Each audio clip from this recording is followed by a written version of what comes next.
दोस्तों आज हम लोग सीखेंगे 40 से 60 तक स्क्वायर कैसे निकले चुटकियों में बिना कैलकुलेटर का। हम लोग आज इसको बनाएंगे, सॉल्व करेंगे। और ये ट्रिक याद रख लीजिए, कोई स्क्वायर याद नहीं होगा लेकिन ट्रिक कभी नहीं भूलिएगा। तो हमको क्या करना है, कुछ नहीं, पहले देखेंगे बाबू कि 48 है, 48 देखेंगे 50 से कितना कम है, तो कहिए सर 2 कम है। तो हम क्या करेंगे, 2 का स्क्वायर कर देंगे बाबू, 2 का स्क्वायर करेंगे तो हमें क्या हो गया 4 आ गया। ओके 4 आ गया। अब देखेंगे कि 2 जो है 50 से कितना कम, 48 जो है 50 से कितना कम है, तो सर 2 कम है। फिर कहिए 2, तो हम 50 का आधा करेंगे, उसमें से 2 घटा देंगे, 50 का आधा करेंगे उसमें से 2 घटा देंगे, तो क्या हो जाएगा हमारा 50 का आधा करेंगे 25, 25 में से 2 घटाएंगे 23।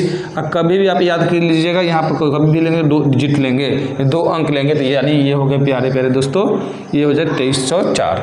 अब इसी प्रकार से इसको देख लेते हैं, ये है 42। अब देखेंगे पहले ही बोले थे 50 के कर से हमको देखना 50 से ये कितना कम है, तो कहिएगा सर 8। 50 से कितना कम है 8। 8 के स्क्वायर क्या होता है बाबू 64। 8 के स्क्वायर मेरे प्यारे भाइयों क्या होता है 64। 64 के 8 के स्क्वायर हम 64 कर दिए हैं।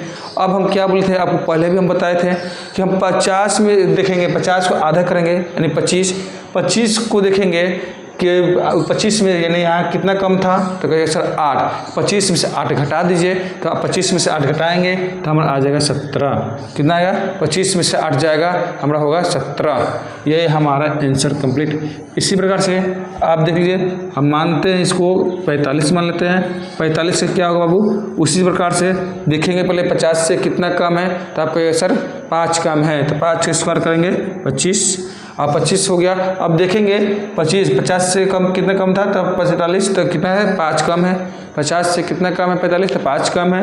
अब यही नहीं, 25 में से 5 घटा देंगे यानी हमारा आ जाएगा 20। ये हो गया। अब इसी प्रकार से इसका आप निकाल कर दिखला दीजिए, और मेरे प्यारे भाइयों इसका निकाल कर दिखला दीजिए, और कमेंट बतला दीजिए क्या है कि क्या समझ में आया या नहीं।